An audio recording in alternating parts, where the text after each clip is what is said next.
Beleza, gravação iniciada. Deixa eu ver aqui quem acabou de entrar. Boa noite, Marcos.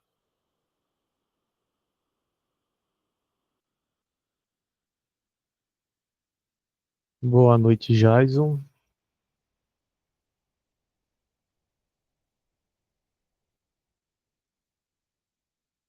Bacana, bacana. Enquanto isso, os demais vão entrando aí na sala. Enquanto isso, a gente vai dando início à nossa aula. Beleza? Então, hoje estamos aí dando continuidade, vamos dar continuidade na nossa última aula, certo? Sobre tópicos de derivação. Beleza? É, Então, a gente está encerrando, né? Estamos encaminhando para encerrar sobre essa parte de derivadas. E assim, na próxima aula, se tudo der certo, a gente já vai começar a fazer os tópicos de integração, beleza? Já vi que vocês estão fazendo as atividades lá, não sei se todos que estão aqui presentes hoje, mas eu percebi que vocês já fizeram algumas das atividades, então acredito ali pelas notas que eu vi que o pessoal está conseguindo desenvolver bem, certo? Todo mundo que está aqui hoje na aula já fizeram as atividades da unidade um.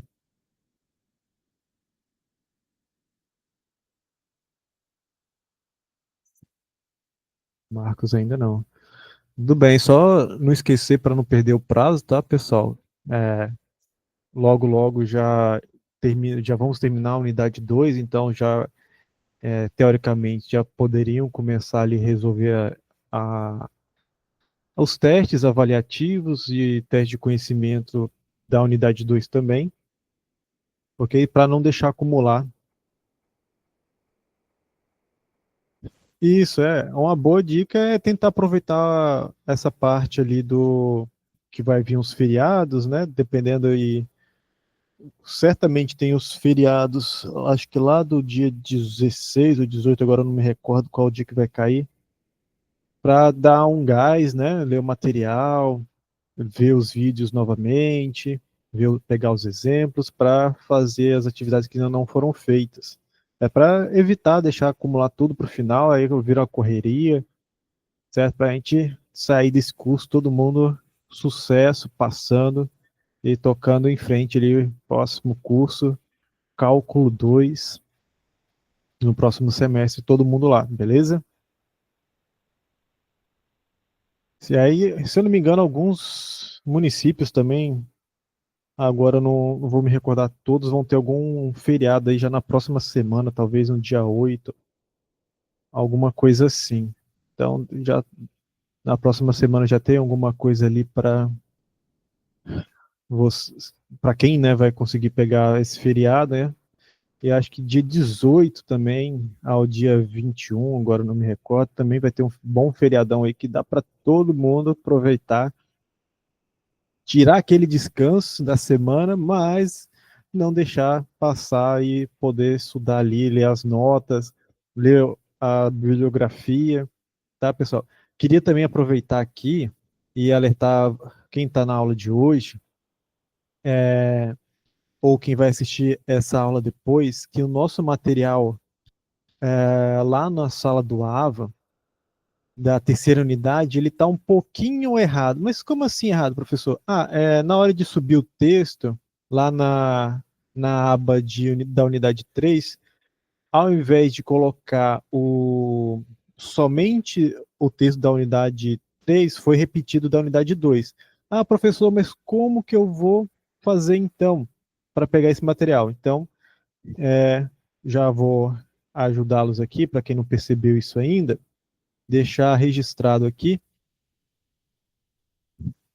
que vocês podem ir aqui na sala, certo? E consultar aqui no manual técnico da disciplina, para quem não abriu essa parte ainda, está o material completo das 3 unidades aqui. Então você clica aqui, aí ele vai direcionar para uma nova guia e vai abrir uma nova página. Deixa eu compartilhar essa nova página aqui com vocês. beleza? Tá? Então vai ter essa nova página aqui, certo? Então, ali vocês vão ter a primeira unidade, que é o capítulo 1, limites e continuidades, a unidade 2, que é o capítulo 3, a derivada, e a unidade 3 vai ser ali a partir de integrais. Então vai ser o capítulo 4 e 5. Para a unidade 2 agora são os capítulos 2 e 3. Ok?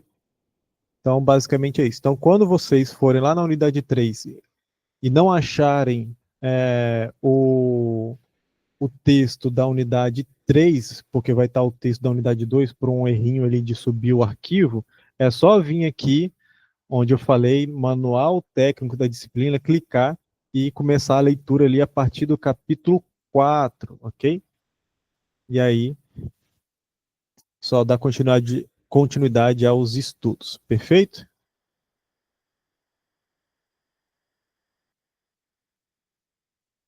Então, feito essa ressalva aí, essa dica aí para aproveitar o feriadão,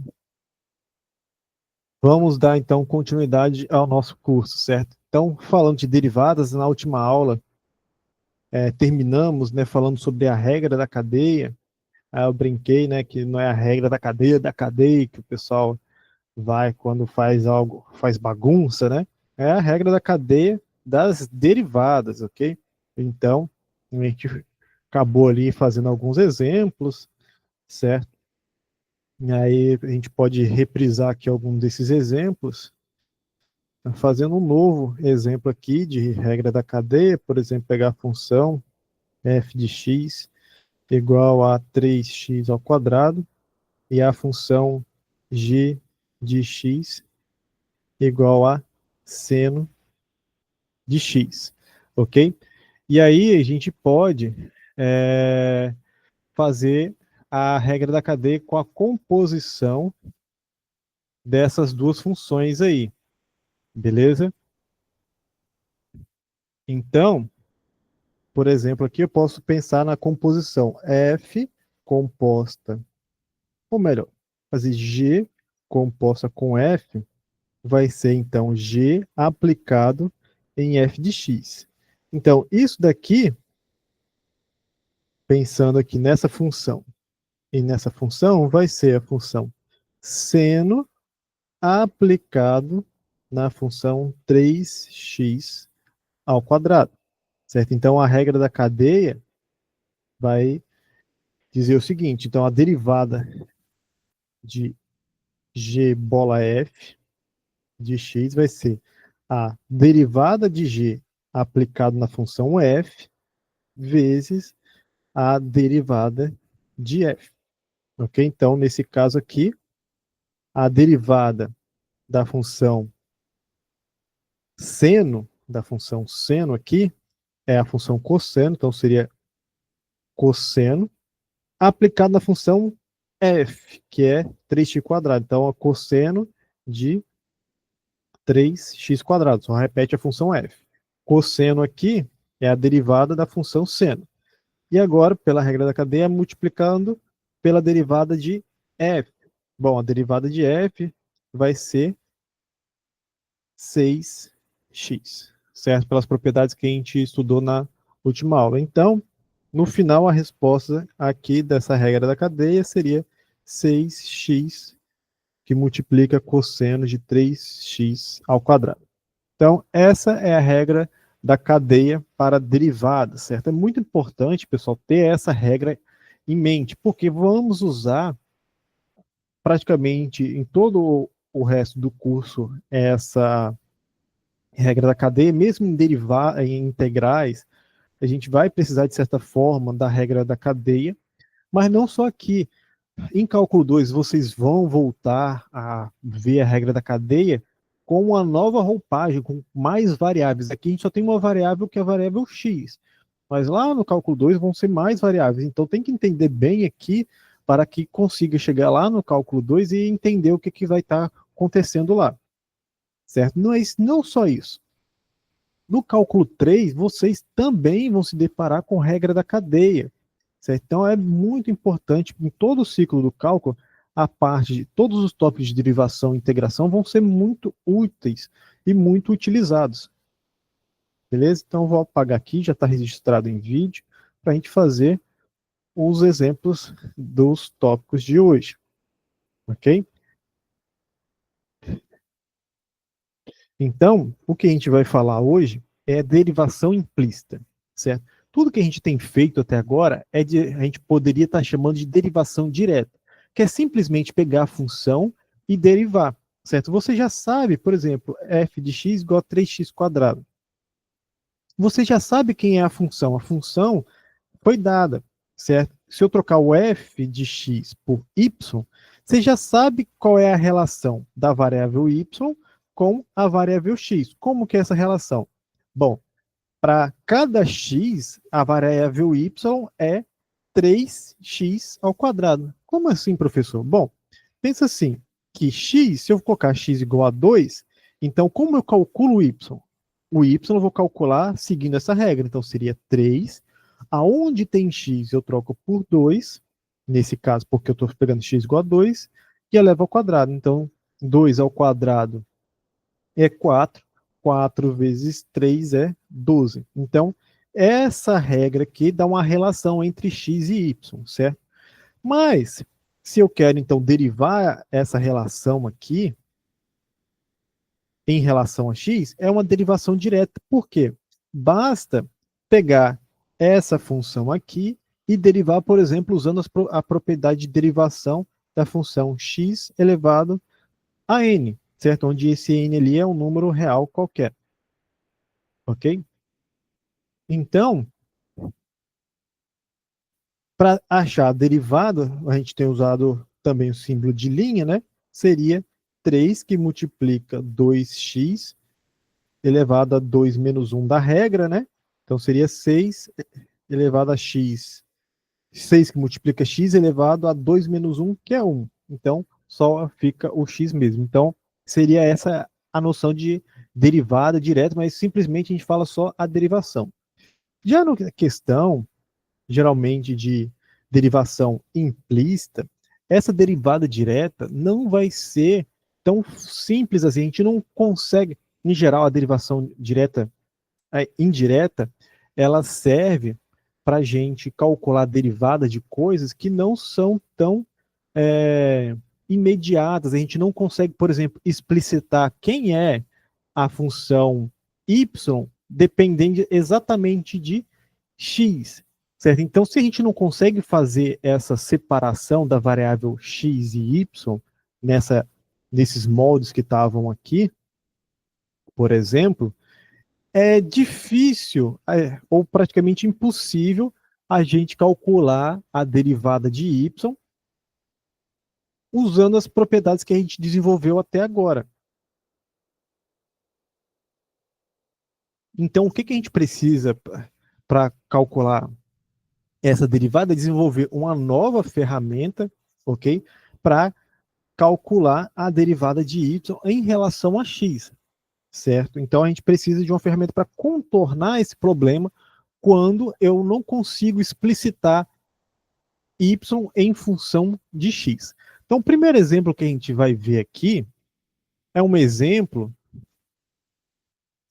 bem básico. A gente poderia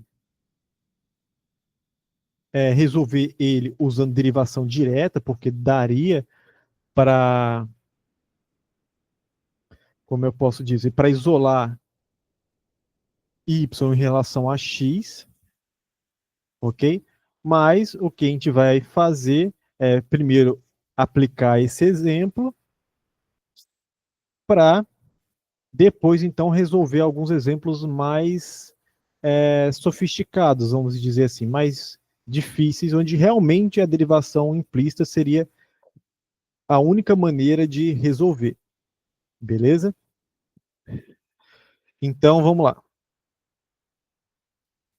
Então, vamos pegar aqui esse exemplo, já está resolvido para vocês, vou resolver ele aqui ao vivo para vocês. Mas primeiro vamos ver aqui rapidinho o que se trata essa derivação implícita. A derivação implícita ele é uma técnica útil, como eu falei, para derivar de forma implícita, quando eu não consigo fazer y dependente, isolar independente de x na igualdade. E aí, ela basicamente consiste em dois métodos. Primeiro, eu vou derivar toda a extensão da desigualdade, o lado esquerdo e direita da igualdade, eu vou derivar em relação a x. Claro, se eu quero ver se a minha equação for só tiver as variáveis x e y, certo? Se for outras variáveis, aí a gente tem que adaptar, certo? Mas basicamente aqui para a gente aprender, a gente vai ficar inicialmente com x e y. E aí, se for necessário, a gente vai tá aí aplicando a regra da cadeia ao longo dessa igualdade para resolver ela e depois tentar isolar a derivada de y em relação a x. Então, o que a gente precisa aqui para essa equação? Eu quero aqui pegar essa equação aqui e calcular, por exemplo, achar uma fórmula para a derivada de y em relação a x, certo? Lembrando que essa derivada aqui, essa notação y' significa derivada de y em relação a x, certo? E qual é a fórmula para isso? Ok? Uma vez que eu tenho essa equação. Então, o que eu vou fazer aqui primeiro com essa equação é derivar esse lado aqui em relação a x e vou derivar esse lado também, o lado direito, em relação a x, certo? Pergunto para vocês aí no chat, qual que é a derivada, qual que é o resultado da derivada de uma constante? Olha lá, a gente falou várias vezes isso na última aula. Qual seria?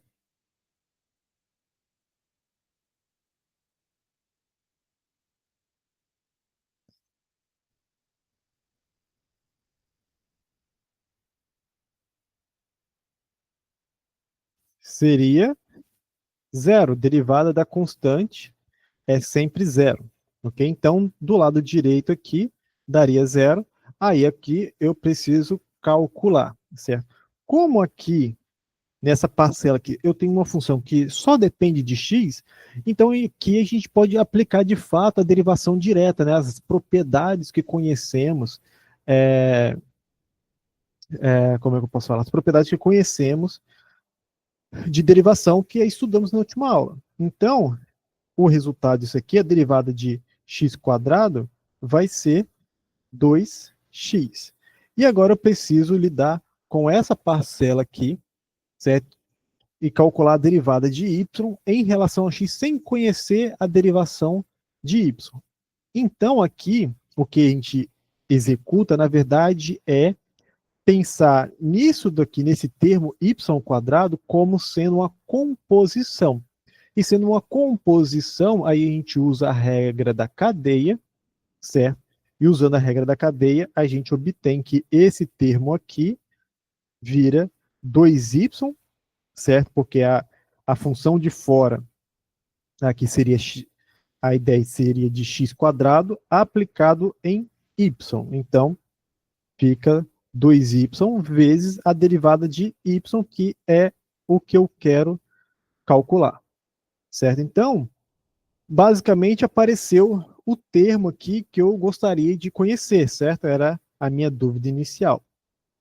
E aí, o que eu preciso fazer para encontrar a fórmula para y', para a derivada de y, é isolar essa expressão aqui, deixando o y' só de um lado da equação, certo? Então, por exemplo, eu posso passar o 2x para o outro lado, certo? Então, isso aqui ficaria, então, 2y vezes y' igual a menos 2x. E agora, para isolar o y', basta passar o 2y para o outro lado, dividindo, certo? Então, isso daqui implicaria que y é menos 2x sobre 2y. E aí, como tanto o numerador e denominador estão multiplicando por 2, eu posso simplificar. Então, minha resposta final seria y' igual a menos x sobre y. Então, essa seria a derivada implícita, né? A fórmula para a derivação de y usando derivação implícita. Mas nesse caso aqui, a gente poderia chegar nesse resultado de outras formas, certo? Mas é um exemplo tranquilinho para a gente poder entender o comportamento aí da derivação implícita, certo? Então, o que a gente tem uma observação que vocês têm no material de vocês é que é o seguinte: a derivação implícita ela é particularmente útil quando o y ele é praticamente impossível de determinar ou de isolar, como eu tinha falado com vocês, certo? Então, esse exemplo aqui era até possível de fazer isso de forma até fácil, isolar y em relação a x, certo? Por que isso? Porque daria para pegar essa equação toda aqui, inicial, e isolar aqui, escrever aqui nessa equação, eu poderia passar o x quadrado para o outro lado e ficar assim. Depois eu podia tirar a raiz dos dois lados, ficar mais ou menos 25 menos x quadrado. Só que aqui já começa a ficar meio complexo, né? Porque apareceu uma raiz ali, então geralmente os alunos têm medo de trabalhar com derivadas de raízes, começou a aparecer o sinal de mais e menos aqui. Então tem várias peculiaridades já nessa situação aqui, apesar de dar ali para isolar o y nesse caso, certo? Mas aí o que a gente pode fazer para fazer um cálculo mais rápido é aplicar a derivação implícita, certo? Como eu fiz com vocês. Mas tem casos, tem exemplos, como o que eu vou passar agora para vocês, que essa derivação implícita ali não dá para resolver de outra forma a não ser com a derivação implícita. Beleza? Então vamos pegar esse exemplo aqui. Vamos pegar a seguinte equação, x ao cubo mais y ao cubo igual a 6xy, certo? E aí, o que a gente quer aqui é conhecer a derivada de y em relação a x, certo? Então, como eu vou fazer isso?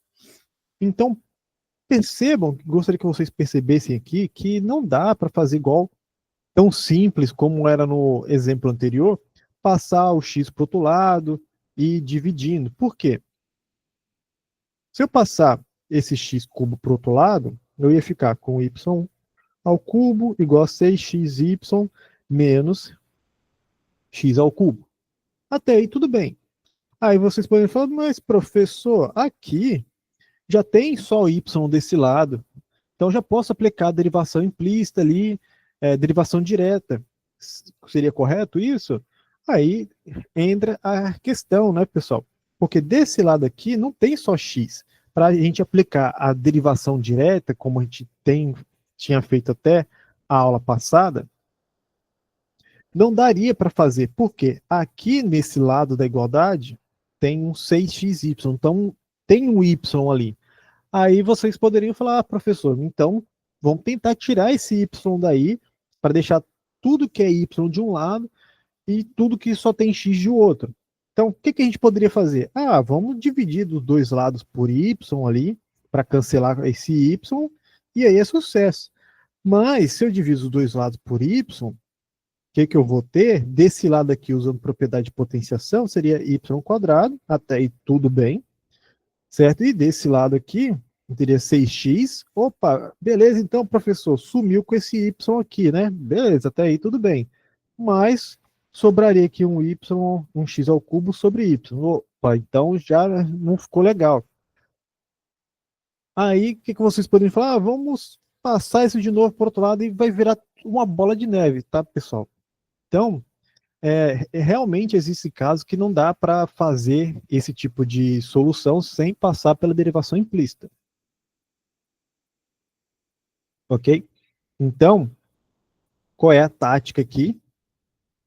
É derivar tudo isso daqui em relação a x, ali usando as regras de derivação que conhecemos, regra da cadeia e assim por diante, e aí, então, tentar isolar a derivada, certo? Então, aqui, a derivada de x ao cubo seria 3x ao quadrado, é derivação direta mesmo. para derivar isso aqui em relação a x, como não conhecemos a derivada de y, é o que a gente quer encontrar no final, né? Aliás, a gente aplica a regra da cadeia, certo? Que seria basicamente pensar que eu tenho a função x ao cubo aplicada, composta com a função y. Basicamente, essa é a ideia, certo? Então, aqui a gente teria 3y ao quadrado, aí utilizando a regra da cadeia, multiplicado por y', ok? Aí, do outro lado aqui, seria, então, professor, é só derivar 6x ali, beleza, então fica só 6y? A resposta? Não, né, pessoal? Por quê?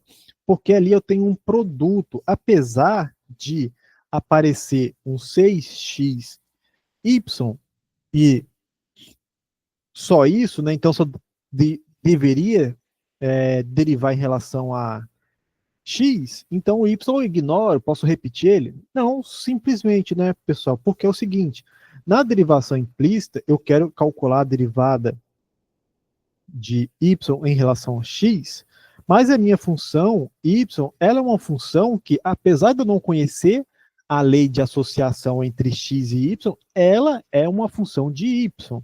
Então, quando eu for derivar esse termo aqui, eu tenho que derivar x e tenho que derivar y ali mesmo sem conhecer a derivada de y. Certo? Professor, mas como assim?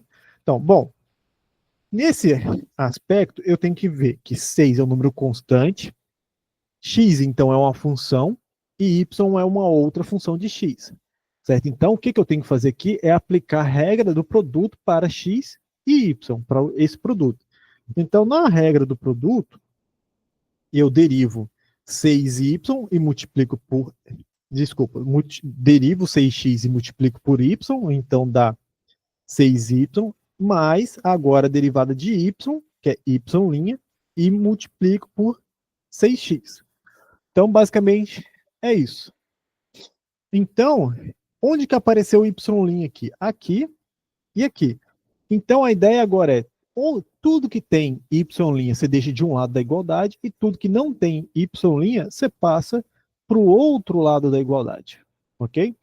Então, basicamente, o que a gente pode fazer aqui é, vai ter 3y², y', menos, vou passar isso para o outro lado com sinal negativo, já que está positivo, menos 6xy' igual a 6y menos 3x². Esse termo passou para o outro lado negativo. Ok? Então, agora, o que dá para fazer aqui? Dá para colocar o y' em evidência, então vai ficar y' que multiplica 3y² menos 6x, e isso aqui é igual a 6y menos 3x². Beleza, agora é só passar esse termo aqui para o outro lado dividindo e eu consigo isolar o y'. Então vai ficar y' igual a 6x menos 3x² sobre 3y² menos 6x. Opa, beleza, então já está praticamente já está resolvido aqui a minha derivação em relação, a minha derivada em relação a y. Desculpa, a minha derivada de y em relação a x.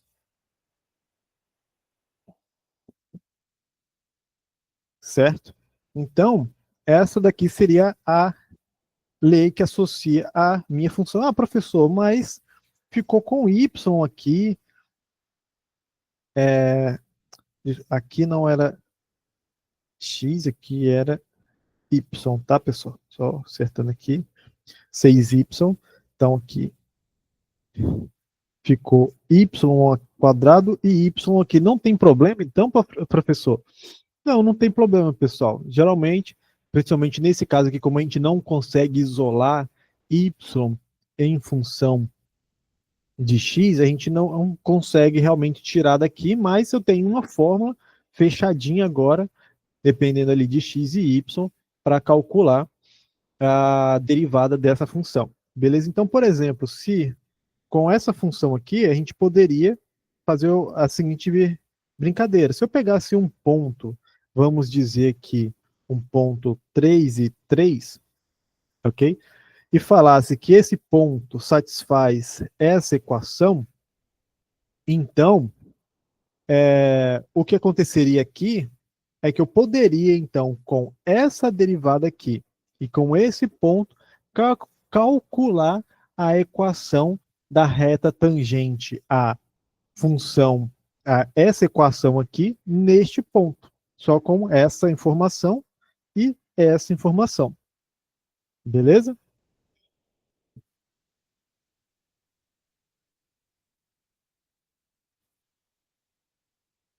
Tranquilo até aí?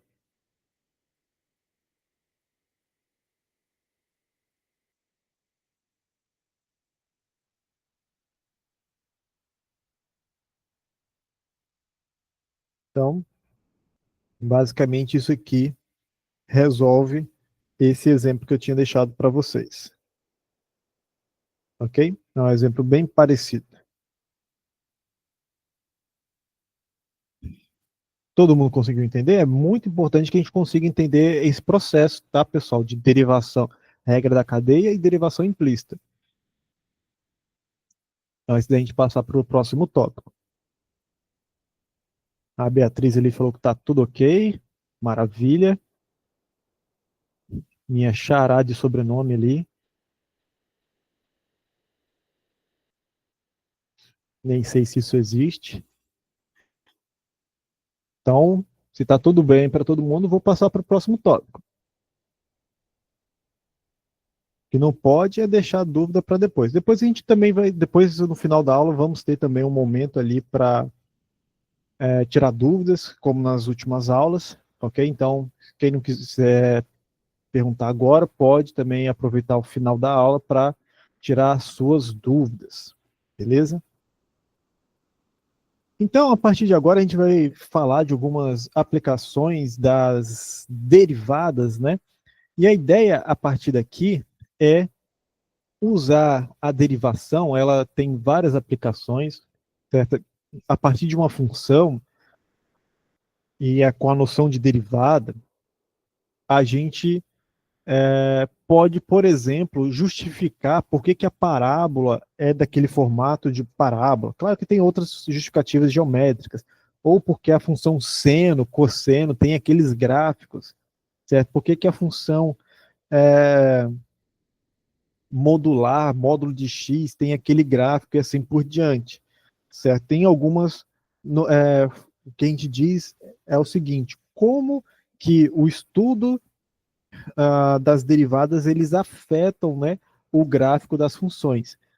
Então, a gente não vai fazer isso, né, nesse curso, porque fugiria um pouco do propósito do curso de cálculo para vocês, mas deixo essa observação aí para aqueles que tiverem curiosidade, ok? Mas a ideia aqui é a gente trabalhar uma questão de valores máximos e mínimos de funções, porque, assim, basicamente a gente pode pensar no seguinte exemplo prático. Vamos supor, né, que você é um grande investidor de ações e que você fica avaliando o mercado e você olha as variações dos valores das ações, é um exemplo hipotético, e seria muito interessante, por exemplo, se a gente conseguisse modelar esses valores das ações que você possui, ou de ações de uma empresa que você gostaria de adquirir ações. Então, por exemplo, vamos pensar no seguinte exemplo. Então, você tem ações e você conseguiu modelar o crescimento, a valorização ou a desvalorização dessas ações. Então, se você consegue modelar e você consegue prever qual é o maior valor que essas ações vão ter e qual é o menor valor que elas vão ter, quando isso vai acontecer, então você consegue decidir com antecedência quando você vai vender as suas ações ou quando você vai comprar mais, certo? Por quê? Se você consegue prever de antemão o valor máximo dessas ações num determinado instante de tempo, então você vai saber, nesse instante de tempo ela tem valor máximo, então é o melhor dia, o melhor momento para eu vender elas, porque eu vou lucrar mais. Agora, se você consegue antever que essas ações vão se desvalorizar, certo? O valor mínimo, então você vai saber quanto dinheiro você vai perder e você sabe exatamente quando vai acontecer. Então você consegue prever isso, você então venderia bem antes as suas ações para que você não perca dinheiro. Entendeu, pessoal? Então, basicamente, o que a gente vai fazer aqui é um estudo é, teórico de coisas que podem ser aplicadas em situações como essa que eu acabei de passar para vocês. Claro que essa parte de ações é uma questão hipotética, mas só para motivar vocês, né, a entender esse assunto melhor.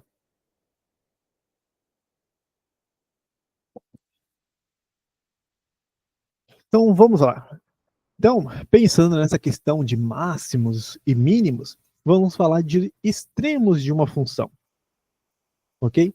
Então, o que a gente vai tentar fazer aqui é descrever de maneira algébrica o que seria valores máximos e mínimos, questões de ser num pedacinho de tempo ou no, em todo o intervalo de tempo. A gente vai diferenciar isso como máximo absoluto, máximo local ou equivalente para mínimo, e criar ferramentas, né, estudar ferramentas que consigam, através, por exemplo, das derivadas, eu saber quando e qual vai ser esses valores máximos e mínimos, ok?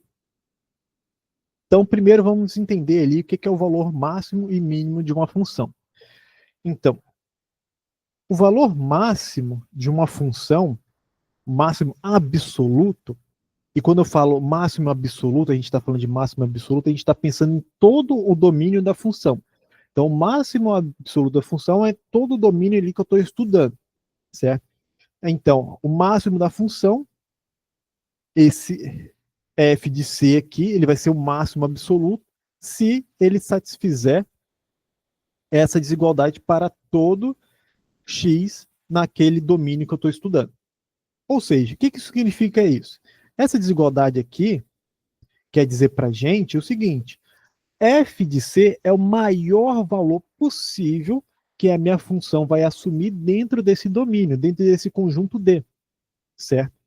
E agora, o mínimo absoluto, em contrapartida, ele vai satisfazer essa desigualdade aqui, e ele é o menor valor possível onde isso vai acontecer.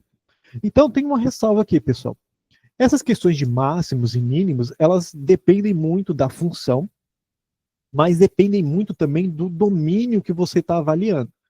Então, a função, ela pode ter muitos máximos absolutos, pode ter é, muitos mínimos absolutos, pode ter infinitos, um número finito, pode não ter nenhum, pode ter só o máximo, mas não ter nenhum mínimo.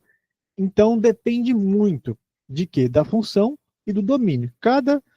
Para a função, se você fixar a função e for brincando ali com mudando o domínio, você pode ter essa variação de máximo, a quantidade de máximo e mínimo ali, ok? Já agora, antes de a gente fazer os exemplos, o mínimo local e o máximo local, ele vai ter a mesma questão algébrica, ele é a mesma definição algébrica, certo? Vai ser o maior ou menor valor possível, mas agora não em todo o domínio que eu tenho para minha função, em sim em um pedacinho dele. Eu só quero olhar num certo pedaço. Então vamos supor, por exemplo, voltando à questão das ações. Vamos supor que você modelou lá suas ações, como elas se comportam, então, o crescimento e o decrescimento dessa função que modela suas ações. Então, você tá avaliando todas essas ações, o valor dela, durante o ano inteiro. Então, o seu domínio seria os 12 meses do ano, certo? Agora, mas você queria, por exemplo, estudar, por exemplo, num mês específico, a gente acabou de entrar em abril, certo? Então, qual é o valor máximo dessa função, dessas ações no mês de abril? Qual é o valor mínimo no mês de abril, certo? Então, isso significa o quê? Que você está avaliando agora num pedacinho só do seu domínio, que você está olhando só no mês de abril, certo? Então, é a noção. Então, se eu olho no ano inteiro e encontro o maior valor possível, isso seria o máximo absoluto. Então, vamos supor, no ano inteiro eu modelei e eu sei que as minhas ações vão valer no máximo R$ 300, certo? Mas eu olhei aqui no mês de abril e eu vi que no mês de abril ela vai valer no máximo R$ 100. Então, o que, que esses valores significam? Esse valor de 300 ele seria o máximo absoluto, porque no ano inteiro ela vai chegar a custar a R$ 300, certo? Nem sei se isso é bom ou ruim, mas estou falando números hipotéticos. Agora, esses R$ 100 que eu verifiquei ali no mês de abril, ele seria o meu máximo local, porque eu só, numa faixa de tempo ali, num mês específico, eu estudei esses valores das minhas ações. Então, deu para entender legal o que significaria de forma prática esses termos máximo absoluto e máximo local, assim como mínimo?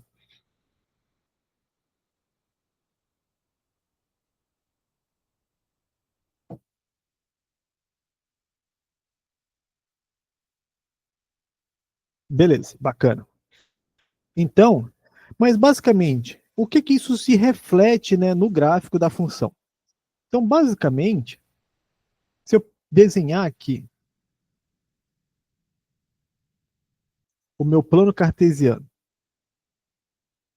né, nosso velho e bom plano cartesiano, e desenhar o gráfico dessa função, vamos supor, por exemplo, que é um desenho assim, certo? Então, começa aqui no instante de tempo A e termina aqui no instante de tempo B,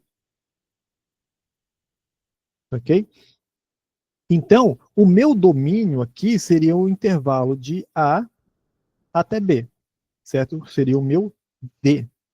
Então, eu olhar, se eu quero verificar visualmente qual é o máximo e mínimo, eu tenho que ver qual é o ponto mais alto dessa curva vermelha que eu desenhei aqui, seria esse ponto aqui, seria o ponto mais alto. Então, esse aqui seria o meu máximo global, ok? E para decidir quem seria o mínimo global, seria o ponto dessa linha vermelha mais baixo no gráfico. Seria, então, esse daqui. Então, esse aqui seria o meu mínimo global, certo? Agora, eu poderia, por exemplo, fazer um estudo só num pedacinho, por exemplo, num pedacinho aqui do meu intervalo AB, por exemplo, C e D. Então, esse I aqui, na nossa definição de máximo e mínimo local, seria o intervalo de C a D, certo? Ah, eu posso escolher esse intervalo, ou o próprio exercício pode escolher esse intervalo para vocês, vai depender da situação, mas basicamente o que eu preciso é olhar meu gráfico nesse recorte aqui, que eu vou marcar de verde, é olhar nesse recorte aqui, nesse retângulo, dentro desse retângulo verde que eu marquei aqui, qual é o ponto mais alto dentro desse retângulo verde e qual é o ponto mais baixo. Bom, o ponto mais alto dentro desse retângulo verde aqui seria este daqui. Então, esse daqui seria o meu máximo local, ok? E o ponto mais baixo dentro desse retângulo verde aqui seria, por exemplo, esse daqui. Então, o ponto mais baixo aqui seria o meu mínimo local. Então, percebam que tem duas formas, geralmente, de a gente localizar essas situações. Com o gráfico, certo? Procurando os pontos mais altos e mais baixos ali dentro de cada situação, para entender e encontrar o máximo e o mínimo global ou local, certo? Ou algebricamente pensando aqui nessa desigualdade. Beleza?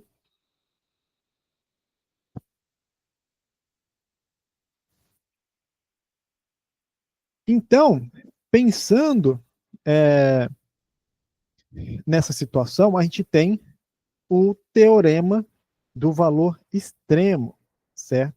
Que diz o seguinte: se eu tenho uma função contínua, a maioria dos nossos exemplos, as funções serão contínuas, certo? E ela é contínua num intervalo fechado qualquer, A, B ali, então, um intervalo qualquer.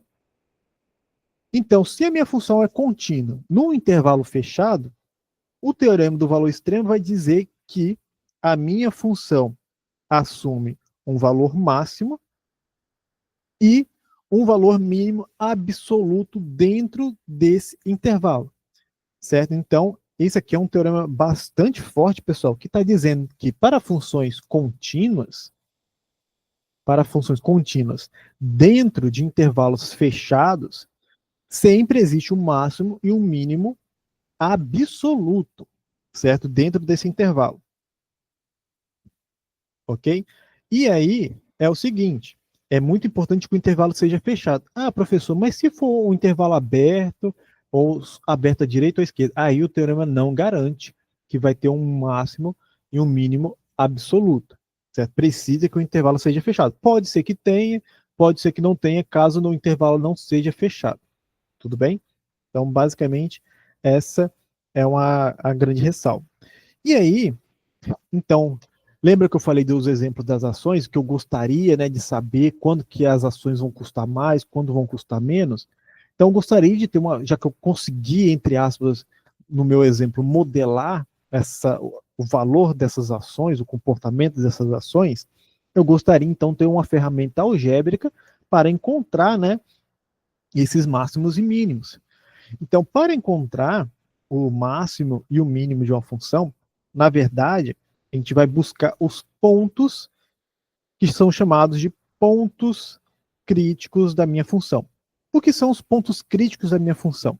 O ponto crítico da função são aqueles números que quando eu substituo na derivada da minha função, na derivada, ela dá zero, ou seja, satisfaz essa igualdade. Ou ainda, uma possibilidade menos comum, mas possível para ser ponto crítico, é que a derivada naquele ponto não exista. A grande questão aqui, pessoal, é que na maioria dos nossos exemplos, na maioria dos exercícios, a maioria dos nossos pontos se concentra em pontos críticos que satisfazem essa propriedade, certo? A maioria, são todos? Não, mas a grande maioria, certo? Ok? Então, um ponto crítico é um ponto que satisfaz uma dessas duas condições, ok? O grande bacana é esse teorema aqui, que uma vez que eu tenho a noção de ponto crítico, é que todo ponto de máximo ou mínimo de uma função, ele sempre vai ser um ponto crítico, ok? E o que isso quer dizer? Então, para encontrar os máximos ou mínimos de uma função, eu primeiro encontro todos os seus pontos críticos, ok? E aí eu refino essa, esses números agora que eu encontrei, que são os pontos críticos, para localizar dentro desses pontos críticos quais vão ser máximos e quais vão ser mínimos. Ok? E aí, dependendo de cada situação, a gente vai decidir também se vai ser máximo global, máximo local e assim por diante, mas aí depende muito da onde a gente está avaliando. O ponto de partida, então, é sempre procurar, então, para procurar máximos e mínimos, é procurar primeiro todos os pontos críticos de uma determinada função. Certo? Então, adicionar uma página extra aqui para a gente.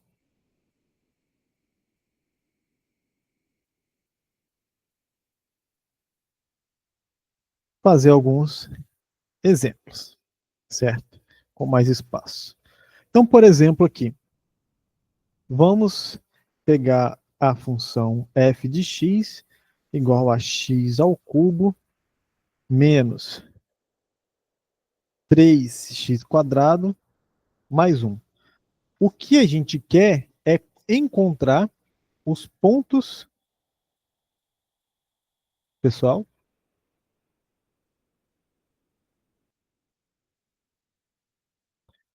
Vocês estão conseguindo me ouvir?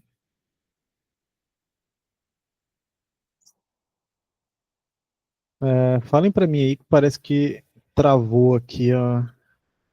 a mesinha. Vocês não estão vendo uma página em branco, estão?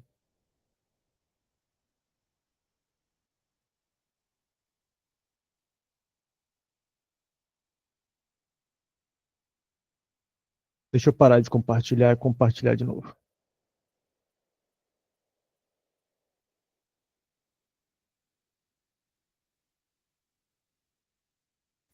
Beleza.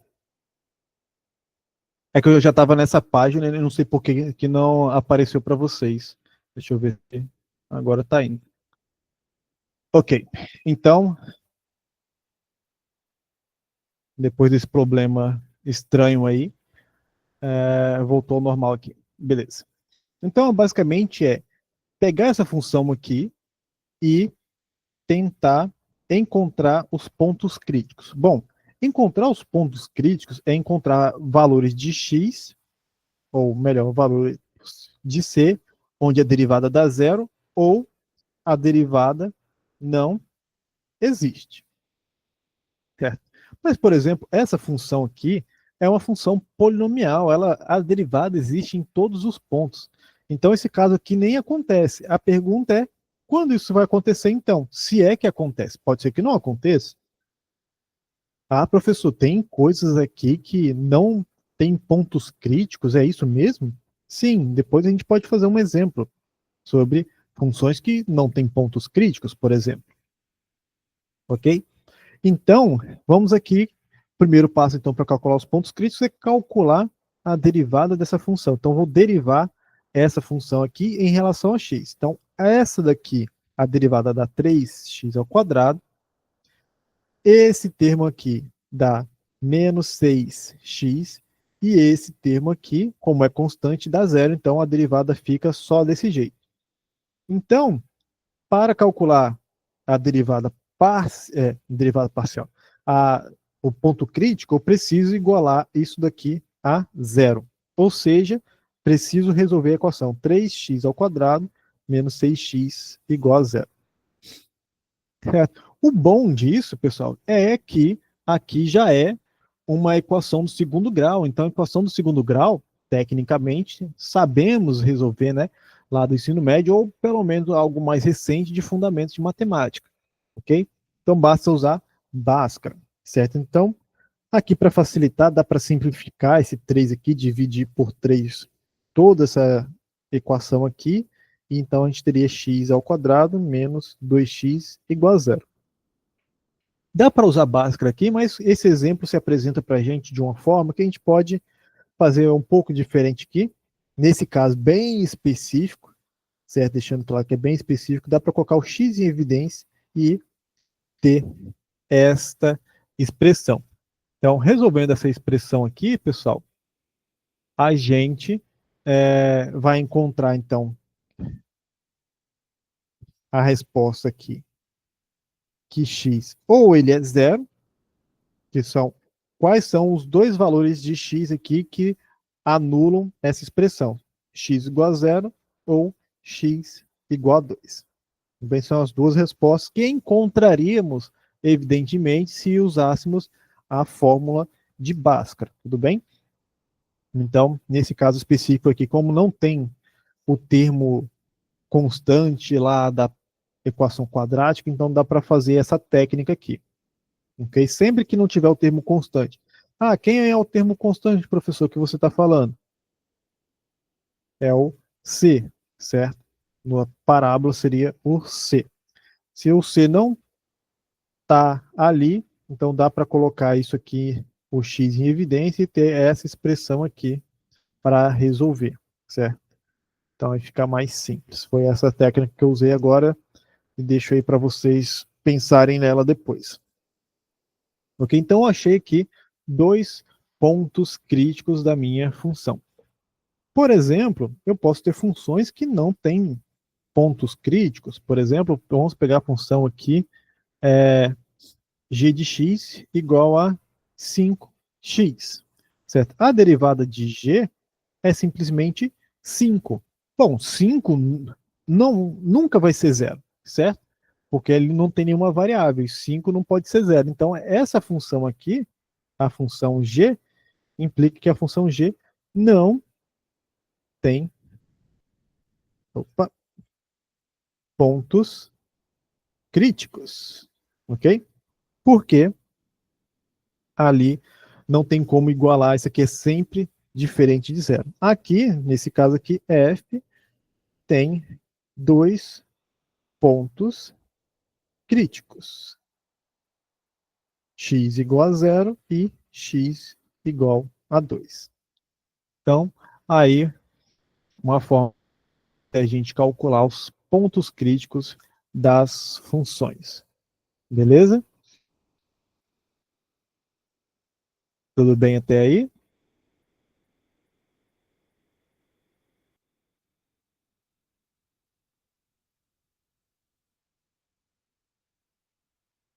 Um outro exemplo que a gente pode trabalhar também é o seguinte.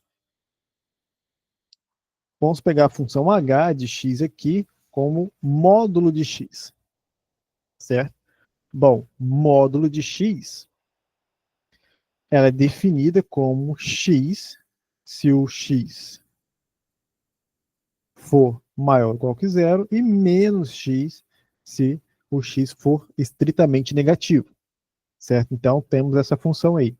Aí a gente poderia tentar calcular os pontos críticos dessa função, certo? Mas, para todo x estritamente positivo, para todo x estritamente positivo, a derivada de h é sempre 1. Ou seja, para x positivo, h de x não tem pontos críticos. Ok? Agora, para todo x também estritamente negativo, h seria menos 1, que de novo também nunca vai ser zero, e aí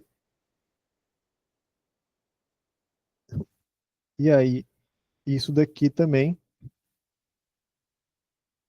não vai ter pontos críticos, ok?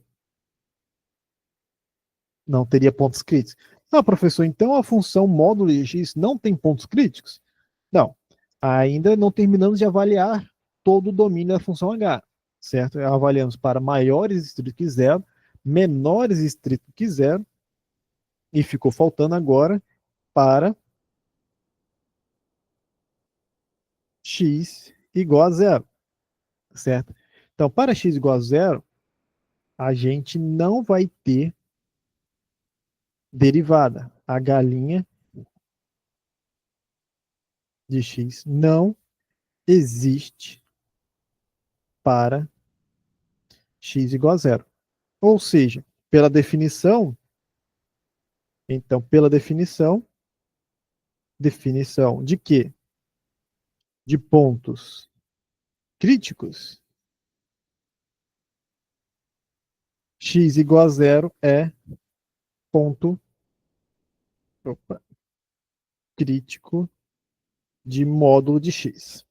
Então, um exemplo aí para ficar para vocês, como eu falei que não são muitos os casos onde isso acontece, mas existem exemplos, e a função módulo de x é uma função que ali ela só tem ponto crítico em x igual a zero, e o único ponto crítico que ela tem é porque a derivada não existe ali, ok? É exatamente por causa disso. A gente não consegue, por exemplo, resolver, achar pontos críticos resolvendo essa equação aqui. Tudo bem? É um caso bem clássico aí dessa situação.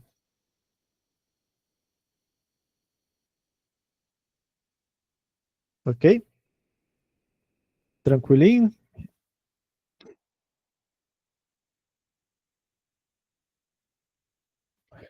Vamos então passar para mais exemplos. Ok? A gente ainda vai voltar nessa questão de pontos críticos, porque a ideia agora é trabalhar essas questões de máximos e mínimos. Tudo bem? Por enquanto a gente não está falando de máximos e mínimos como ponto críticos. A partir de agora a gente vai começar a filtrar.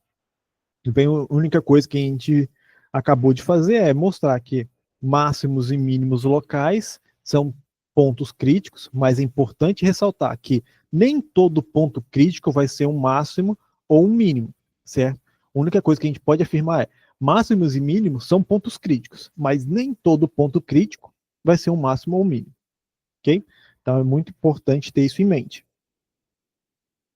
Então, a partir de agora, a gente vai ter alguns resultados para ajudar a gente a fazer essa filtragem. Então, o primeiro deles vai ser o método do intervalo fechado. Então, o que consiste este método? Certo? Então, para encontrar valores máximos e mínimos absolutos de uma função contínua, então a gente tem que ter primeiro que a função é contínua, a gente tem que se restringir a um intervalo fechado, a b aqui qualquer, e seguir os passos do método do intervalo fechado, que são 4 passos. Primeiro, encontrar todos os pontos críticos da função no intervalo AB ali, aberto. Depois que encontrou esses pontos críticos, calcule a função em todos esses pontos críticos que você achou no passo anterior, no passo 1, certo? Agora, o terceiro passo é avalie a sua função nos extremos do intervalo. Que extremos, professor? No A e no B. E por fim, o mais fácil de todos é você comparar os valores que você achou no passo 2 e no passo 3, e o maior valor que você encontrar é o valor absoluto. O menor valor que você encontrar do passo 2 e 3 vai ser o mínimo absoluto. Simples assim, pessoal, sem mistério a aplicação desse resultado. Então, vamos aqui a mais alguns exemplos. Ok? Então, vou apagar isso aqui, já está salvo para vocês em vídeo. Ok? Vamos lá.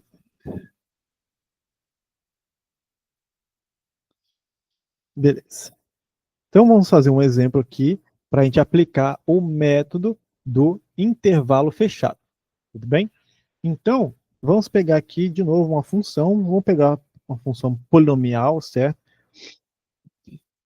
Vamos pegar x ao cubo menos 3x quadrado mais 1. E o intervalo que a gente vai considerar aqui é de menos meio a 4. Tudo bem? Então, o que a gente precisa primeiro fazer aqui?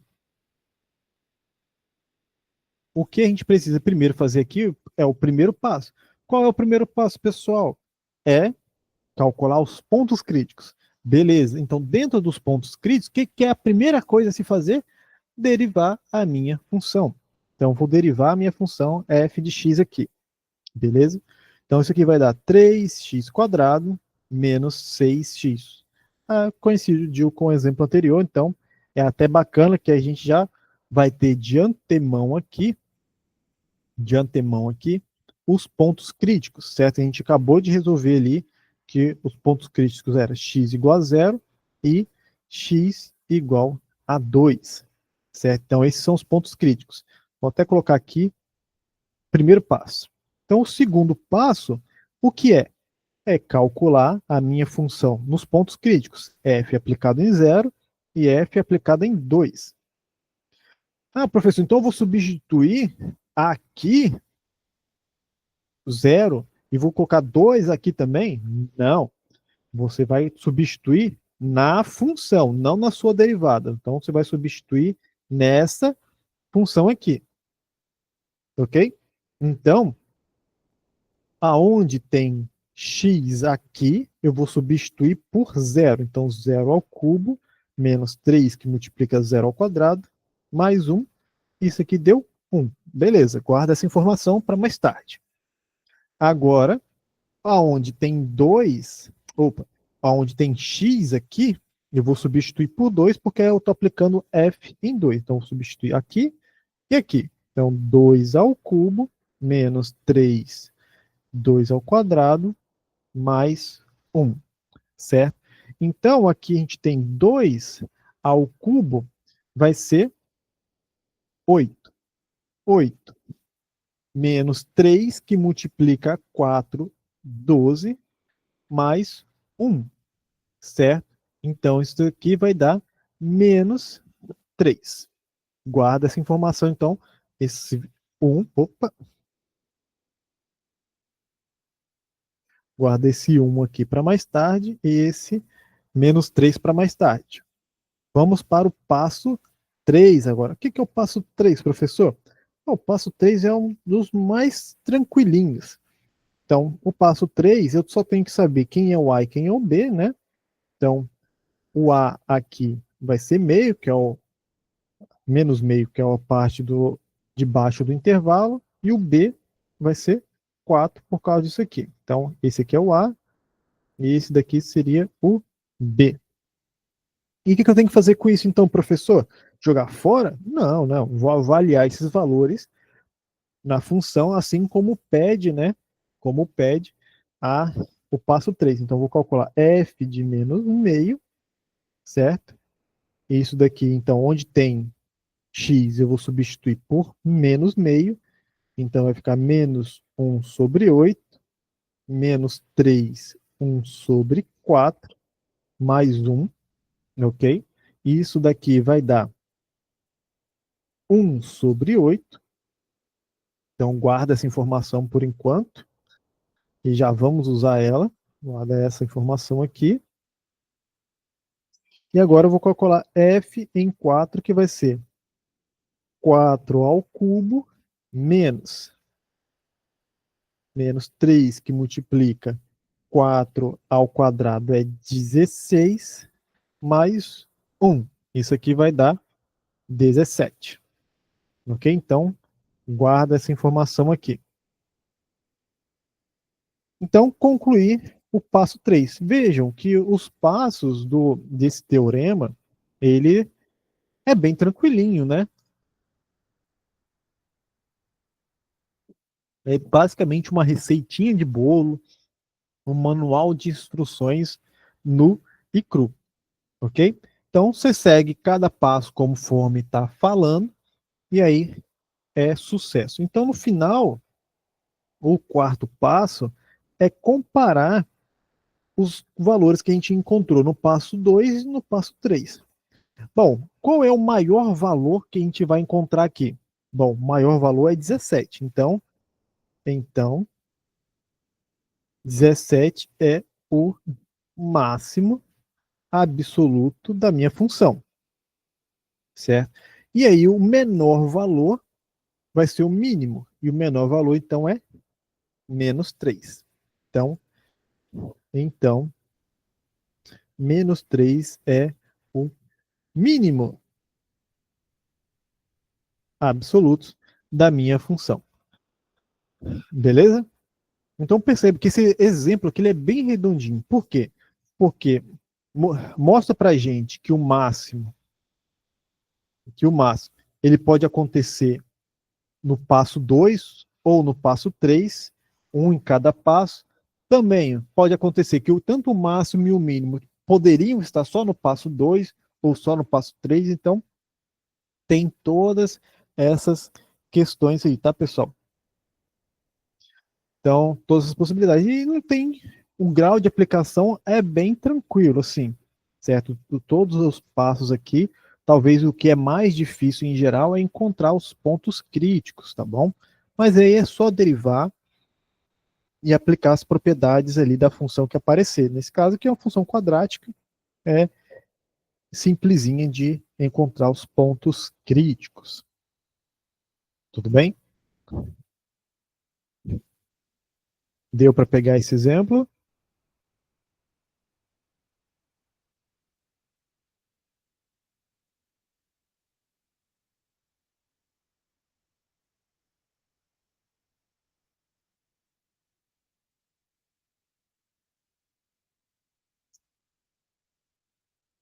Ok. Então, vamos seguir aqui, que já está seguindo o nosso horário. E se sobrar tempo no final da aula, ou dependendo da parte de dúvidas, a gente volta e faz mais alguns exemplos. Então, o nosso próximo resultado aqui é o teste de, para verificar se a função, onde que minha função é crescente ou onde que ela é decrescente, certo?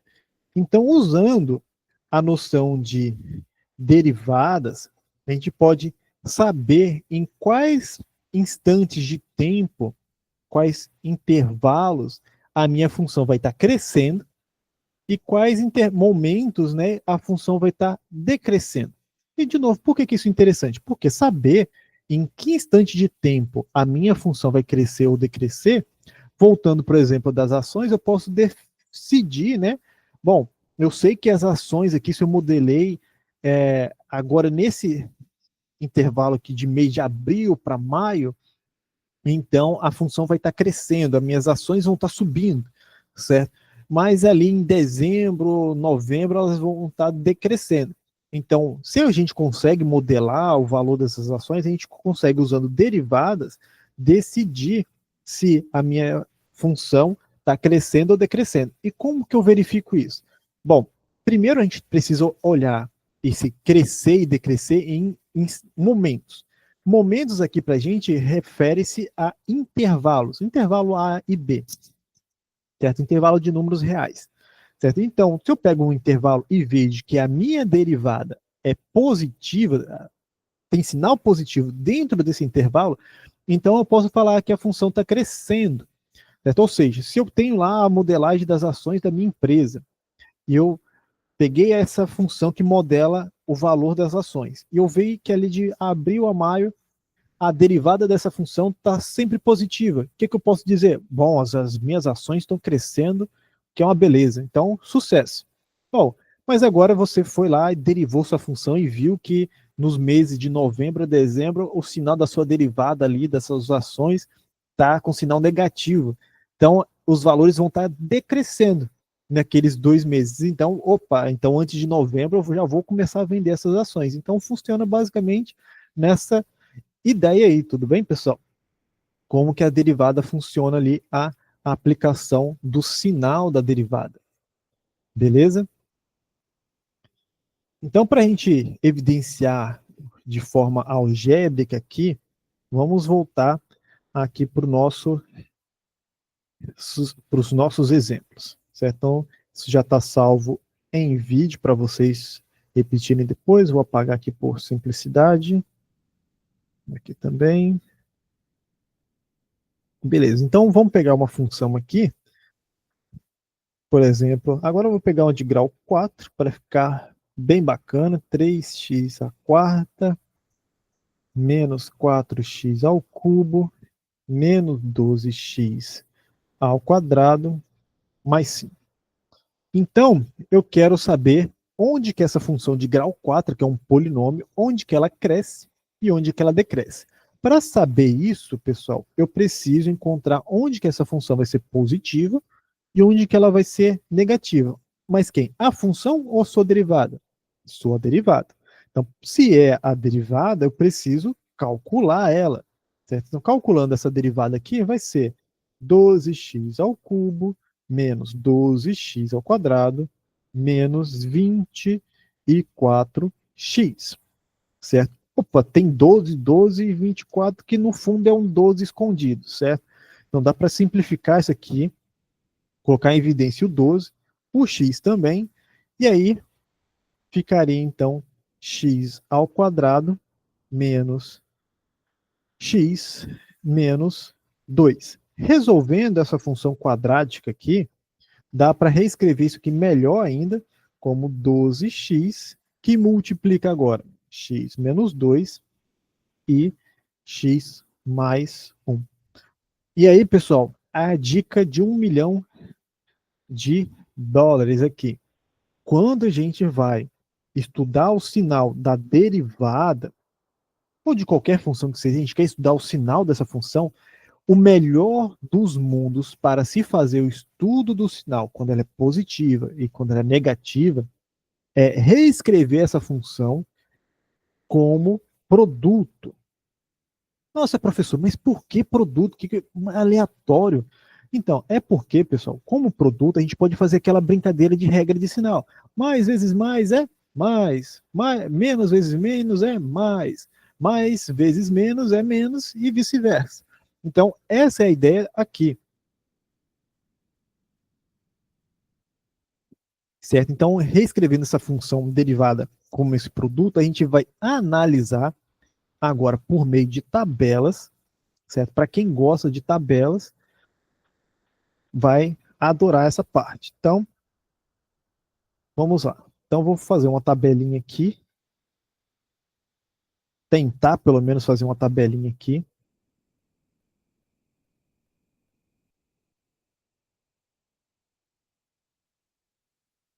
onde eu vou analisar uns certos intervalos aqui.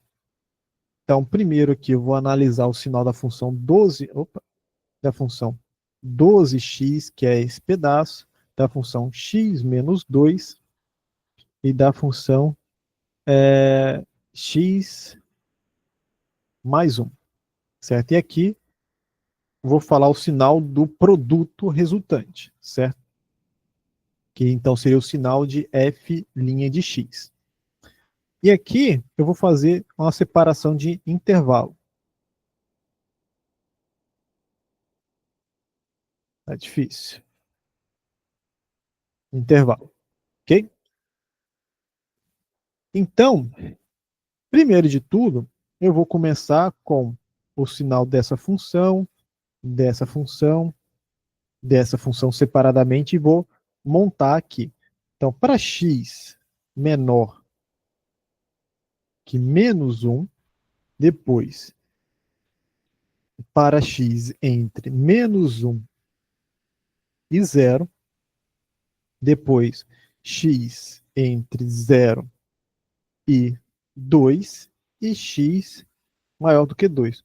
Professor, mas que coisa é essa? Por que esse tanto de intervalo que o senhor está fazendo aí? Da onde que saíram esses intervalos? Então, pessoal, esses intervalos aqui, deixa eu pegar uma cor aqui. Esse número, esse número e esse número são exatamente as raízes dessa função e dessa função. Então, ali a raiz de 2x é 0. A raiz de x menos 2 é 2. E a raiz de x menos 1, desculpa, x mais 1 é menos 1. Então, eu vou pegar essas três raízes e vou comparar elas. Bom, qual delas é a menor? Então, menos 1 é menor do que 0, que por sua vez é menor do que 2. Então, eu vou separar a valor de x menor do que essa raiz entre essas duas raízes, depois entre essas duas raízes, que é esse intervalo, e depois valor de x maior do que essa raiz, que é esse último intervalo. Então a gente separa assim, pensando em todas as raízes que aparecerem aqui. Beleza? Aqui eu coloquei 2x, mas é 12x por causa desse termo aqui. Então, montei a minha tabela. O que eu preciso fazer agora é uma coisa bem legal, mas que a gente precisa ter atenção, que é o seguinte: eu tenho que analisar o sinal dessa função nesse intervalo, dessa função nesse intervalo e dessa. Depois, para o segundo intervalo aqui, dessa função, o sinal dessa e dessa. Tudo bem? Aí, algumas vezes, pegar alguns valores aqui faz algum certo sentido para a gente definir qual é o sinal. Por exemplo, pega um valor de x menor do que menos 1. Por exemplo, menos 2. Então, se eu substituo menos 2 aqui, isso vai dar negativo. Então, o sinal é negativo. Se eu pego, por exemplo, menos 2 aqui, nesse x menos 2, também vai dar negativo, que seria menos 4. Aqui, a mesma coisa, certo? Então, nesse intervalo aqui, eu vou fazer o produto desses três sinais aqui. Então, menos vezes menos, mais vezes menos, menos. Então, vai dar sinal menos aqui para minha derivada. Então, essa é a lógica. Agora vamos de novo. Vou pegar aqui nesse intervalo aqui. Aí, entre 1 e 0, não dá para decidir muito bem ali com números inteiros ali. A gente não consegue pegar menos 1 e 0 Não dá para pegar números inteiros. Então, mas a gente pode pegar, por exemplo, menos meio. Menos meio, aqui seria negativo, aqui de novo negativo, mas aqui já seria positivo. Então agora eu faço a variação de sinal. Menos vezes menos é mais vezes mais também é mais. Então, beleza. Agora, nesse intervalo aqui, de 0 até 2, aí dá para pegar, por exemplo, o valor de 1, que é um número inteiro, então dá para calcular fácil. Então, substituir 1 aqui vai dar sinal positivo, substituir 1 aqui dá negativo, e 1 nessa função aqui daria positivo. Então, agora a gente avalia o sinal. Mais vezes menos é menos, menos vezes mais continua sendo menos. Ok? E agora, para a gente finalizar nosso último intervalo, x maior que 2, então podemos pegar para 3. Então, essa função aqui no 3 dá positivo, essa função aqui no 3 também dá positivo, e essa função no 3 também dá positivo. Agora, mais vezes mais vezes mais também é mais de novo. Então, bacana. Então, acabei todos os intervalos, então agora eu sei o sinal da minha função, aqui, desculpa, eu sei o sinal da minha derivada e, portanto, eu sei aonde a minha função f é crescente e onde ela é decrescente. Bom, vamos relembrar o teorema. O teorema está falando para a gente que se a minha função é positiva, a derivada dela é positiva, então ela é crescente. Se a derivada é negativa, a função então é decrescente. Então, aqui, então vamos lá. Então aqui, deu negativo, então para o intervalo x menor do que 1, a derivada deu negativo, então a minha função f, ela é decrescente para valores menores do que menos 1. Agora, para esse intervalo aqui, de menos 1 a 0, o sinal da derivada foi positivo. Então, pelo resultado, pelo teorema, a minha função ela é crescente nesse intervalo, certo? E agora aqui o sinal deu negativo de novo, então a minha função é decrescente nesse intervalo, e já nesse último intervalo aqui, para valores de x maior do que 2, o sinal deu positivo da derivada, então a minha função seria crescente nesse intervalo. Então ela cresce, ela decresce, cresce um pouquinho, torna a decrescer e depois cresce de novo. Basicamente, o que isso significa com a minha função? Ela está decrescendo aqui, ela começa lá em cima, certo? O gráfico da minha função, e ela vai caindo, caindo, caindo, até chegar no menos 1. Aí, a partir do menos 1, ela tem um momento de que ela começa a crescer de novo, certo? Então, o gráfico vai subindo, até que chega no 2, desculpa, no 0 ali, no 0, e ela começa a decrescer de novo, certo? E aí, ela começa a decrescer, chega lá no 2, e ela volta a crescer a minha função. Então, basicamente, o desenho ali dessa função não é exatamente isso, mas o comportamento seria esse. Então, a partir desses momentos aqui, desses 3 momentos de vermelho aqui, são aonde a função muda, ok? Muda de comportamento. Beleza? Então, ela vai crescendo, decrescendo, cresce um pouquinho, depois decresce e torna a crescer. Ou seja, certo? Quais são, se a gente fosse pensar que isso aqui está modelando lá as nossas ações, em quais intervalos aqui seria interessante vender as ações para ter maior lucro?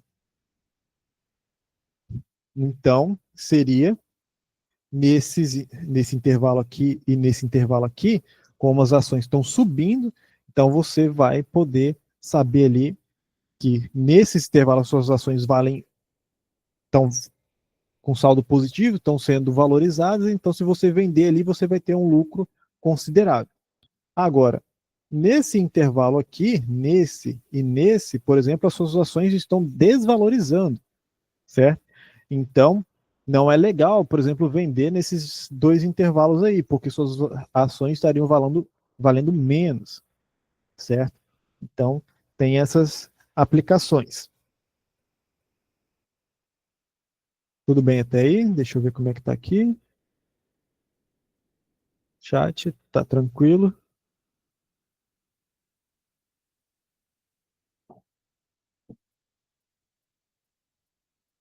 Mas vejam, deixa eu voltar aqui no exemplo. Basicamente, só mais uma observação antes da gente finalizar esse exemplo é que esses números que eu estou marcando aqui, o -1, o 0 e o 2, eles são os pontos críticos da minha função. São os números que anulam essa, essa função aqui. Então, são os pontos críticos que estão marcando essas mudanças, né? Então, bastante interessante isso aí. E aí, para a gente finalizar a aula de hoje, pessoal, vamos falar ali sobre a regra de L'Hopital. Essa regra de L'Hopital, ela vem para a gente resolver alguns cálculos lá de limites ainda da unidade anterior, ok? Mas aí a gente vai usar derivadas para calcular esses limites, ok? Então,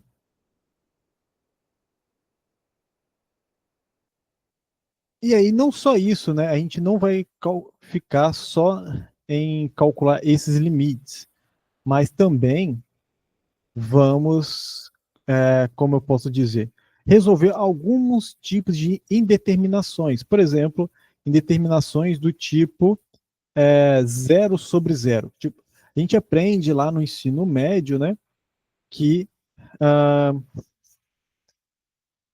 por exemplo, divisão por zero não faz sentido. Então, ali, por exemplo, zero dividido por zero faria menos sentido ainda.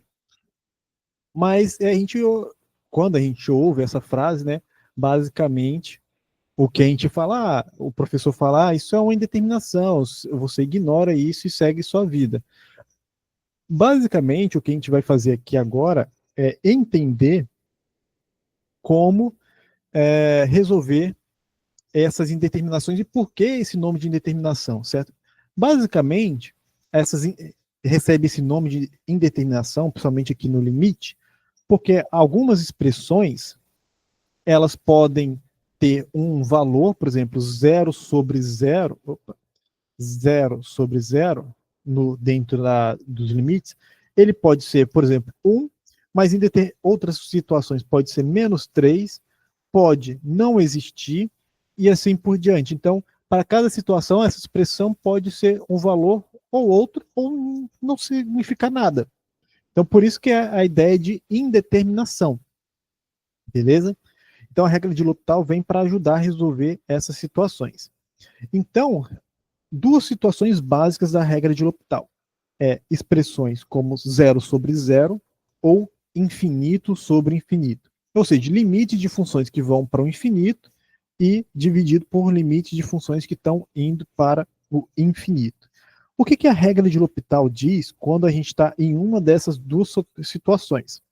Certo? Então, se eu tenho um limite de duas funções, onde o limite da função está indo para zero, da função do numerador está indo para zero, e o limite da função do denominador está indo para zero, eu posso aplicar a regra de L'Hopital, que é simplesmente derivar a função de cima e de baixo e calcular o limite de novo. Agora, se o limite da minha função do numerador está indo para infinito, independente do sinal, e a do denominador também está indo para o infinito, aí a gente consegue também aplicar a regra de L'Hopital calculando a derivada ali. Ah, professor, eu só posso aplicar a regra de L'Hopital uma vez? Não, a cada vez que você estiver calculando o limite e der uma dessas duas indeterminações, você pode, de novo, aplicar a regra de L'Hopital. Aí depois a gente vai ver algumas outras, ou alguns outros casos, por exemplo, produtos indeterminados ali, que a gente vai recorrer a algumas técnicas para, de novo, recair nessas situações para aplicar a regra de L'Hopital. Então, mas para isso, vamos fazer aqui alguns exemplos. Ok? Então, nosso primeiro exemplo. Vamos calcular, por exemplo, o limite da expressão seno de x sobre x quando x vai para zero, certo? Então, temos que olhar aqui para o limite da função seno de x quando x vai para zero e o limite da função x quando x vai para zero, certo? Como ambas são funções contínuas, pode usar a aplicação da propriedade de substituição. Isso aqui seria seno de zero, que seria exatamente zero. E aí tem que lembrar da trigonometria. Quanto que é seno de zero, professor? Zero. Então, o que, que eu tenho aqui é uma expressão do tipo zero sobre zero. Esse limite aqui daria zero sobre zero. Então, eu estou nos moldes de usar a propriedade de L'Hopital, certo? Então, isso aqui seria a derivada de seno, que seria cosseno de x, e a derivada de x é 1, também tendendo a zero. Opa, mas aí, isso aqui é simplesmente, então, professor, limite de cosseno de x, um x tendendo a zero, que é cosseno de zero, já que a função cosseno é contínua, então isso aqui é 1. Olha que bacana, então eu tenho o primeiro caso aqui, que é a expressão zero sobre zero, o limite aqui deu 1. Olha que loucura. Um outro exemplo que a gente pode aplicar também a regra de L'Hopital é o seguinte. Vamos pegar aqui, por exemplo, limite de x quadrado menos x dividido por x quadrado menos 1, quando x tende a 1. Não precisa que o x tende a zero, pode tender a outros valores, mas o importante é calcular aqui os limites do numerador e denominador separado para ver que tipo de indeterminação que a gente tem, se é que a gente tem uma indeterminação. Certo? Então aqui, estendendo a 1, de novo, são funções contínuas, né? Então, só substituir 1 ao quadrado menos 1, que vai dar 0. E aqui, 1 quadrado menos 1, que também deu 0. Opa, de novo, estou na expressão desse tipo. Posso aplicar a regra de L'Hopital aqui. Então, isso aqui vai ser limite. Derivando o numerador, vai ter 2x menos 1, dividido por a derivada disso aqui, que vai ser 2x. Isso, de novo, tendendo a 1. Então, agora, substituindo aqui, como é contínuo tanto numerador e denominador, a gente vai ter, então, 2 menos 1 sobre 2 vezes 1, que é meio. Olha só, então, que bacana, pessoal. Essa expressão aqui agora, indeterminada, deu meio, certo? Então, percebam ele que realmente tem coisas que zero sobre zero dão números aleatórios aí, dependendo da situação. Agora, por exemplo, posso também pegar um outro caso, certo? Agora com x tendendo ao infinito. Então, limite agora da expressão ln de x sobre x quando x tende ao infinito. Bom, aí tem que lembrar que limite de ln, quando x tende ao infinito, é infinito, certo? E o limite de x, quando x tende ao infinito, também é infinito, ok? E aí, basta então a gente calcular esse limite aqui, derivando numerador e denominador, ok? Então, esse aqui vai ser limite x tendendo ao infinito de 1 sobre x, que é a derivada de ln de x, e a derivada de x é 1. Então, isso aqui é só limite de x tendendo ao infinito de 1 sobre x, que pelas propriedades de limite que a gente viu lá nas primeiras aulas, isso aqui é zero. Ou seja, olha que loucura, a expressão infinito sobre infinito deu resultado aqui zero. Olha que maravilha. Pensem só que loucura que é isso aqui, quão engraçado isso aqui. Se a gente pensa que o infinito aqui, pessoal, é um símbolo para descrever um certo comportamento de algo que está crescendo positivamente, já que é o mais infinito aqui, certo? Então, se eu tivesse números, por exemplo, 2 dividido por 2, isso dá 1. Mas olha só, eu tenho uma indeterminação aqui, infinito dividido por infinito deu zero. Que loucura. É uma das belezas aí da matemática, um dos resultados da regra de L'Hopital bastante conveniente para a gente, ok? Para resolver estes tipos de problemas.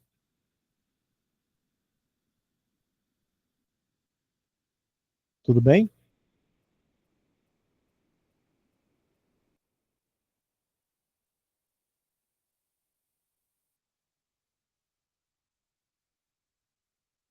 Então, pessoal, como é que tá essa aplicação aqui?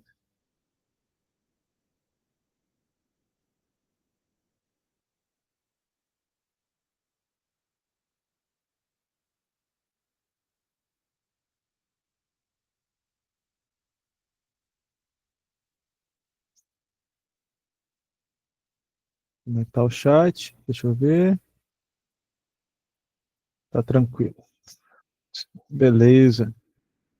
Então, vamos lá para mais um exemplo. Vamos tentar aqui, por exemplo, falar agora de produtos indeterminados aqui, ok?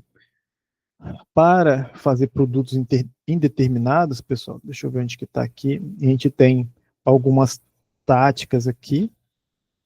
Vou apagar aqui que já está registrado em vídeo para vocês, a gente poder fazer mais exemplos. A gente ainda tem alguns minutinhos ainda de aula. Depois, aí a gente vai encerrando a nossa aula com L'Hopital. Ok? Então, vamos falar aqui sobre produtos indeterminados. Então, pense então, por exemplo, que uma expressão do limite aqui da sua função, você tem um limite de um produto, certo? E basicamente, o limite de. Você tem duas funções, o limite de f vezes g. Esse é o cenário. Mas vamos olhar separadamente a função f, o limite da função f, e o limite da função g. Pensa que, por exemplo, você tem que o limite da função f vai para zero e quanto o limite da função g vai para mais ou menos infinito, dependendo aí, podemos fixar que vai para mais infinito. Aí eu perguntaria para vocês aí no chat, o que vocês acham que ganharia, o zero ou o infinito? Quem ganha essa batalha nesse produto? Eu tenho zero vezes infinito, isso vai dar infinito? Isso vai dar zero? Ou será que pode dar alguma outra coisa? Ok? Então, essa é a questão, certo? Pode ter situações que vai dar zero, pode ter situações que vai dar infinito, e ainda pode ser que tenha situações que dê um número, por exemplo, dê 1. Então é por isso que é indeterminado, que não dá, antes de calcular, determinar o valor, certo? Então, vamos ver aqui um exemplo disso. Então, vamos, por exemplo, pegar a função, o limite aqui de x e a ln de x. Quando x tende, por exemplo, para zero. Então, vamos analisar aqui o limite de x quando x tende a zero, ver o que isso vai dar, e o limite da função ln de x quando x tende a zero e ver o que isso vai dar. Bom, ambas são funções contínuas, certo? Em seus domínios. Aqui dá para aplicar a regra da substituição. E aqui, olhando para o gráfico da função ln de x, a gente conclui que isso é infinito. Ou seja, a gente está aqui, de fato, com um produto indeterminado aqui de duas funções, onde tem, tecnicamente, um produto de zero vezes infinito. Então, para calcular isso aqui, eu vou transformar um desses exemplos, uma dessas funções, eu vou modificar usando propriedades de fração. Então, x, ln de x, eu vou transformar isso daqui, por exemplo, em ln de x sobre 1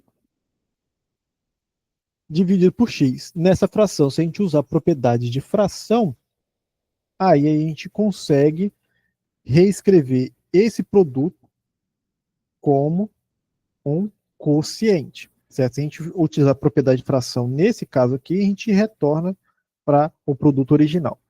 E com essa expressão aqui, agora eu vou ter o limite de ln indo para o infinito e o limite de 1 sobre x, já que o x vai para zero, 1 sobre x vai para infinito. Então, agora eu passo a ter uma expressão infinito sobre infinito. Então, essa é a técnica para produtos indeterminados. Então, esse limite ali, x ln de x tendendo a zero, eu posso trocar por essa expressão ln de x, 1 sobre x, com x tendendo a zero.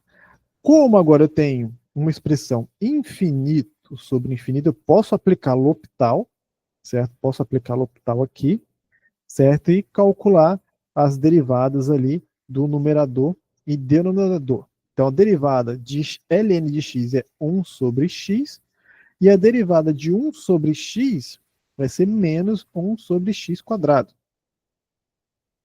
Tudo bem? Então, simplificando essas frações aqui com propriedade de fração, isso aqui é limite, com x tendendo a zero, de menos x. Então, isso aqui dá zero. Olha, então, nesse caso aqui, o zero ganhou do infinito. Nesse caso. Beleza? Nesse caso.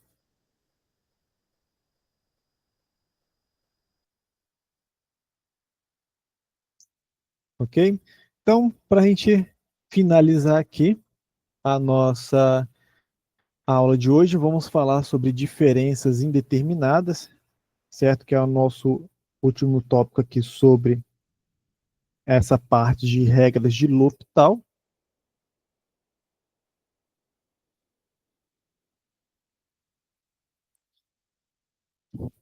E aí teríamos também potências indeterminadas, fica como tarefa para vocês, caso vocês queiram a gente resolver isso na aula de dúvidas ou até mesmo na próxima aula de dúvidas. Ok?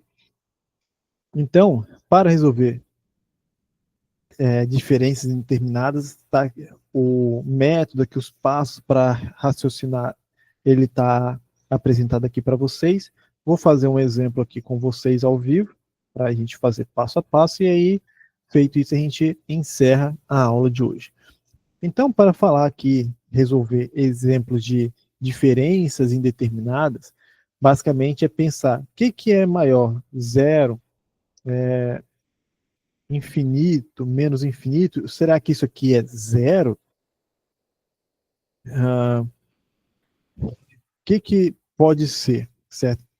Nesse sentido, entra uma coisa famosa que a gente costuma falar na matemática, que é o que é maior? Tem infinitos maiores do que outros infinitos e essas situações. Então, vamos responder aqui rapidinho esse exemplo e a gente encerra a nossa aula de hoje com este exemplo. Calcular esse limite aqui, x tendendo a 1 pela direita, da expressão 1 sobre ln de x, menos 1 sobre menos x. A ideia é transformar essa diferença aqui, ambas expressões aqui vão para infinito, certo?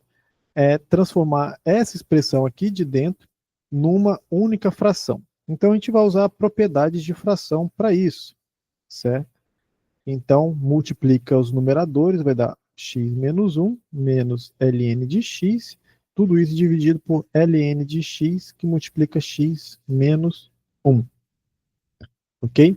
Agora, se a gente substituir essas expressões aqui, a gente vai perceber que a gente tem uma expressão 0 sobre 0. Então, dá para aplicar L'Hopital. Então, aplicando L'Hopital nisso aqui, eu vou ter uma expressão no numerador de 1 menos 1 sobre x, dividido por 1 sobre x, x menos 1, mais ln de x, certo?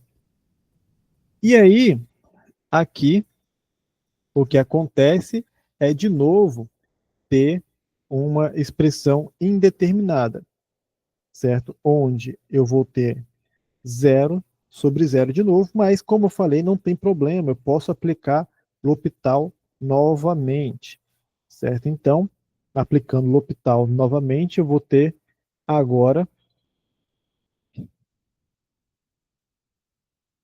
a expressão 1 sobre 2 mais ln de x. Então, substituindo isso daqui, isso dá meio. Ou seja, a gente tinha começado aqui com uma expressão que era infinito menos infinito. E isso deu o resultado de meio, pessoal. Beleza? Então, essas são as técnicas aí de regra de L'Hopital para que a gente calcule alguns limites nessas situações de indeterminações. Beleza? Então, já dando o nosso horário, certo? Eu vou abrir agora o espaço para que vocês perguntem, tirem dúvidas, beleza? E aí a gente vai encerrando o conteúdo aqui, a parte teórica, certo? Teve algumas coisas práticas, resolvendo alguns exemplos, né? Mas agora fica aberto ali o espaço para, se vocês quiserem tirar dúvidas dos conteúdos, tanto de limite quanto de derivadas. E na próxima aula já começamos, né, o conteúdo sobre integração, beleza? Então, vou deixar esse espaço aí. Fiquem à vontade para ligar o chat, ligar o microfone ou mandar sua dúvida no chat, beleza?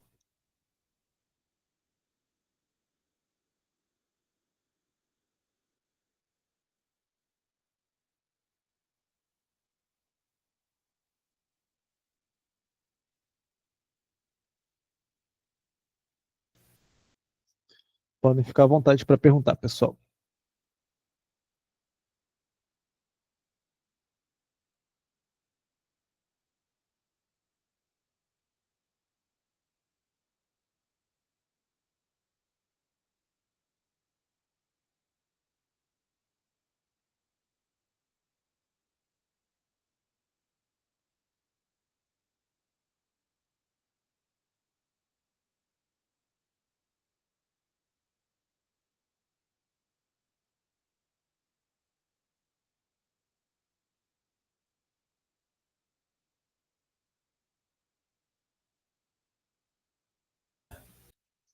Pessoal, podem ficar à vontade para mandar dúvidas no chat ou ligar o microfone para tirar dúvidas.